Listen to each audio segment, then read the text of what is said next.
What's up, everybody? Hi, everybody. How's everybody doing today?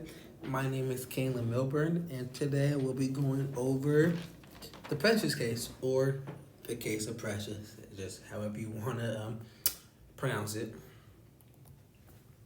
So, the first thing we'll be going over is the HBSC perspective. HBSE stands for human behavior in the social environment. So, basically, how somebody behaves in their environment they're in. We have developmental wise, Precious is 16 years old, in middle school still, and she can barely read or write.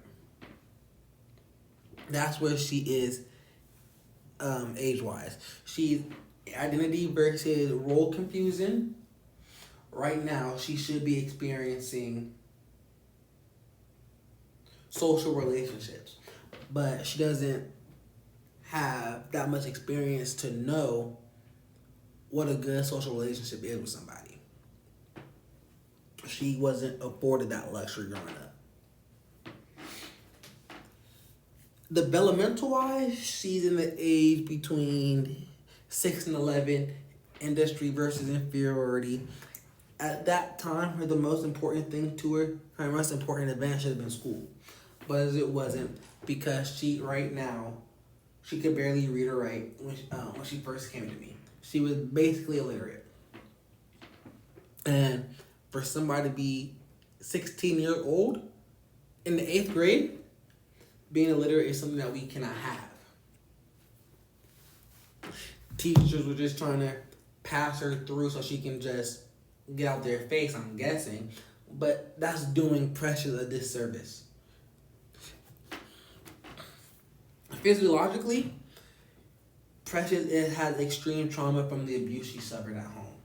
She suffered from physical abuse, sexual abuse, and emotional abuse, all from the hands of basically her mom.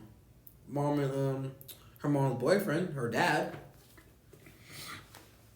She's at the age where social interaction is important to her, or it should be, but it's not. She doesn't even know how to interact with people very much, because she has somebody in her apartment building that wants to hang out with her, but she's pushing her to the side and keep it going with her day. She doesn't even want to talk to her, interact with her, even though at this point in her life, at 16 years old, that should be an important thing to you right now. Theory. So for this theory, for this case, we're gonna go with the family system theory.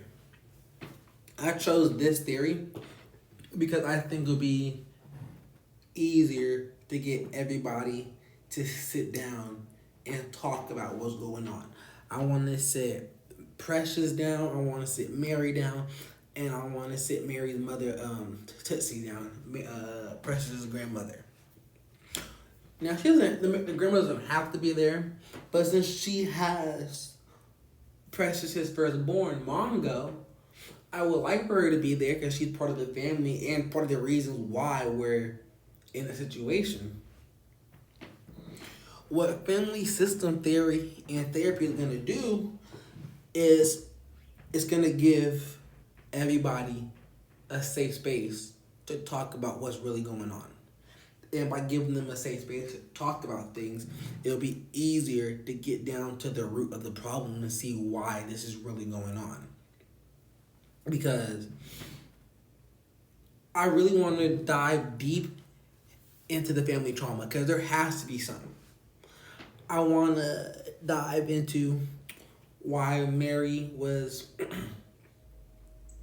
didn't believe Precious when she was getting assaulted by her dad. Mary was right there in the same bed. They were supposed to be having relations, but Carl decided to go and touch on Precious, his own daughter. And that's what made Mary dislike her own daughter, because she she thought that he should be touching her and having that relations with her. That's his girlfriend. So she thought Precious was trying to steal her man when that wasn't the case at all. You know, during that time, she was disassociating, thinking that she was someplace else during that time. She didn't want to be there. But the family system theory will allow us to dive deep into what's going on, because did Mary have something going on in her childhood to make her be like this towards her own daughter?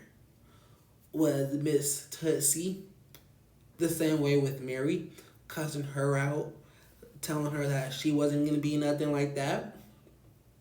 Because how did Mary pass that down to Precious? It had to be something. So I think if everybody sits with their by themselves, or their little subgroups in the family, like Precious and her kids, or Precious and the grandmother, because they have a okay relationship, not the best, not the worst. I think that would be a great way to really get into what's going on. What I assessed when I was doing my assessments. First thing first, I think Precious needs to get away from Mary. Because what she has to go through at home.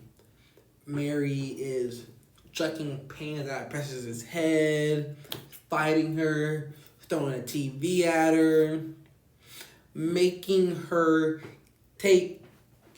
come take care of mommy Precious. What? That's a lot. So she's been sexually assaulted by both of her parents.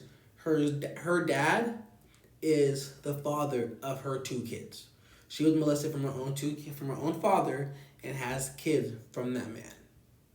And her mother knows that, but still told her to come take care of Precious, mommy.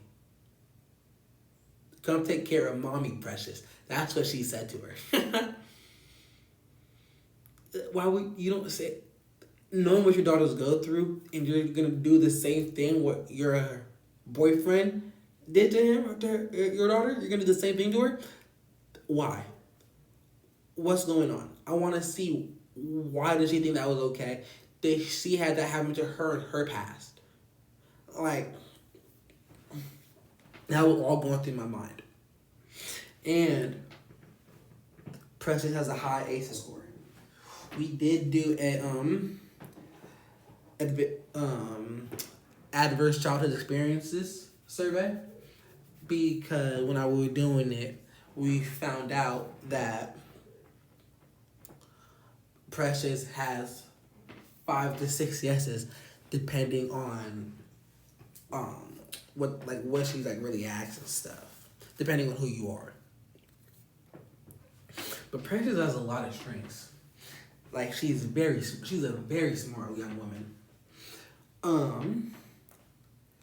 While she was at her public school, before she went to Each One Teach One, her alternative school, her math teacher knew she was smart. Her math teacher said she was getting good grades. Her math teacher said she was turning in her homework. She was always, she said she had her math teacher's back. That was the class she liked, and she was getting good grades in that class. Precious is a very smart girl. Precious is also really resilient.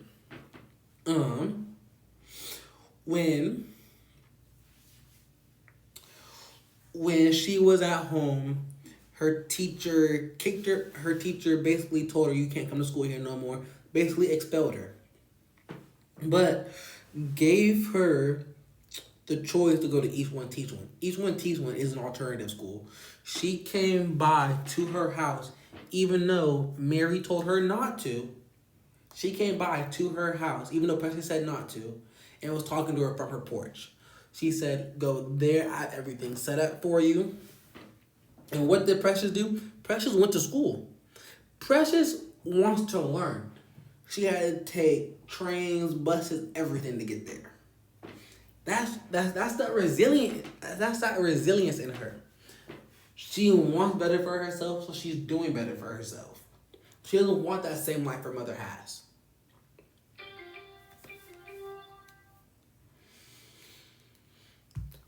Precious is also very confident in herself.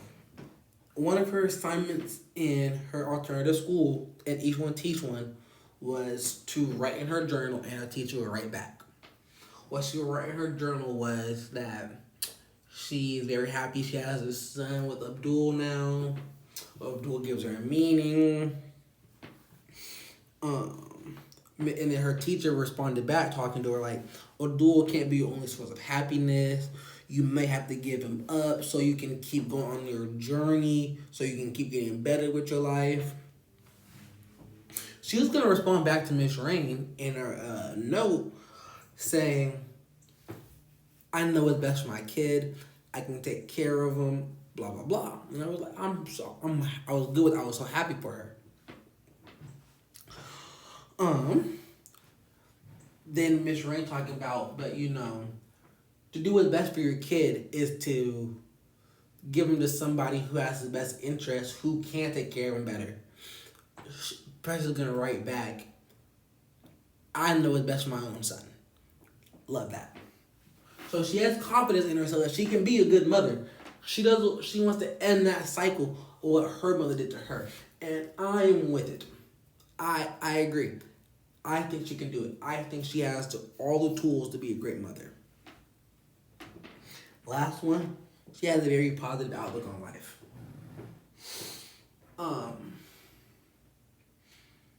She knows where she's at. She knows she has a kid, but she doesn't let that stop her from trying to chase her dreams. She wants to get out of that cycle she's in with her mom. She doesn't want to deal with her mom no more. So she's gonna do whatever she can to free herself from that lifestyle. And once she does free herself, it's gonna be very easy for her because, like I said, she's already thinking about that. She already knows that she wants that. She already is in that mindset, like, I can do this. And I like that for her. I love that for her. Precious needs and goals, and the goal for the family. Her first goal, she needs her GED. Precious needs her GED. And she gets that by staying with Miss Rain at their alternative school. Her and Miss Rain are super close.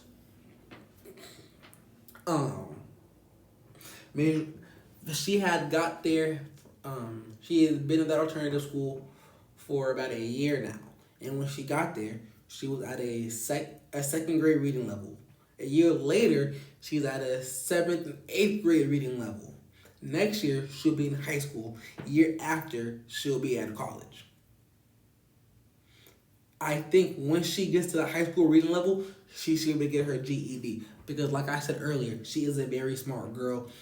She knows it. Her other teachers knows it. And Miss Rain knows it. So once she gets her reading and writing up to par, I think she will be able to get her GED. And I think I should be able to take her only about a year or so. Next goal, finding a place to stay. Her need is a shelter. After she gave birth to her second son, Abdul, she tried to go home to her mom's house. But her and her mom ended up getting into a physical altercation. And with that physical altercation, she ended up pushing her mother, grabbing her child, and running down the stairs. With her running down the stairs, she ended up falling and dropping her son. It was only like 2 stairs left, but she still dropped her baby. We can't have that. And when she was sitting on the stairs, her mother threw her TV over the railing, trying to hit her. She cannot stay with her mother no more. That's not going to happen. That's not even in the realm of possibilities no more.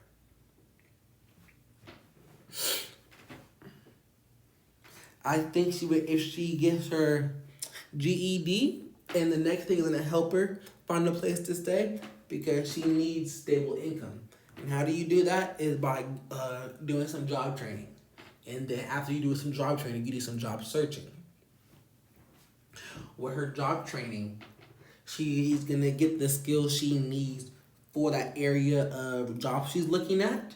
So she can learn it, get the skills, get the traits that she needs. So when she goes searching, she can put that words on her resume or whatever she's using, and she'll be more likely to get that job or at least get her foot in the door because of that training she did.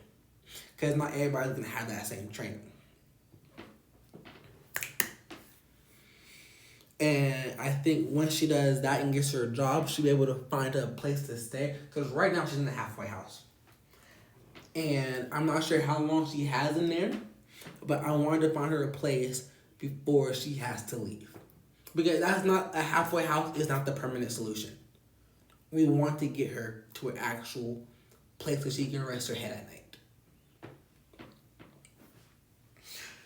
Her next goal, she needs some self-love therapy. She needs to learn how to love herself. Because she went from her mother and her father, mother's boyfriend, who was abusing her in every way you can imagine, to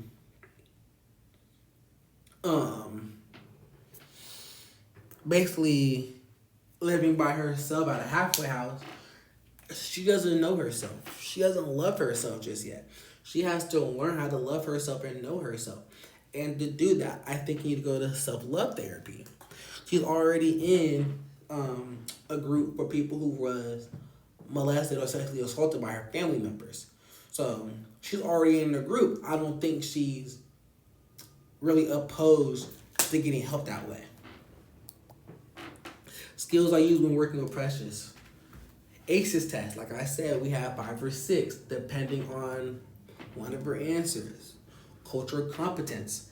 If I was somebody of a different ethnicity, I don't think they would understand what she really is going through with their mom and dad and everything.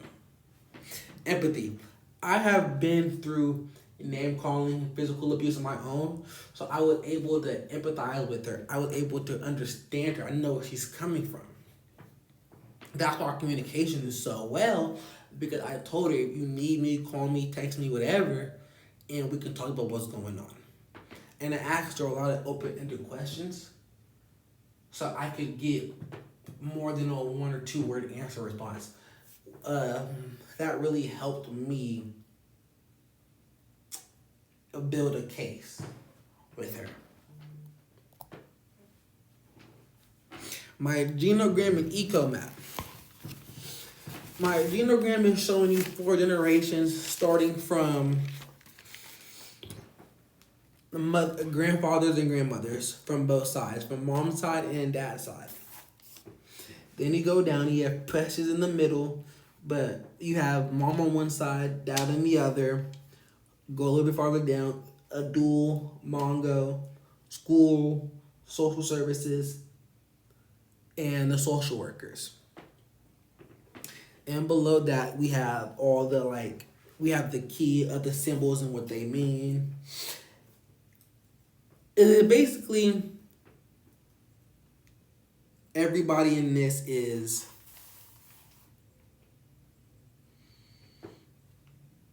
distant or hostile with each other, basically. And my eco map is showing the relationships he has with her classmates and other people in her life. Whether it's her mother, her father, the nurse that was helping her, her grandmother, or her kids, or her classmates. It was showing the different relationships she has with everybody and how strong or weak they may be.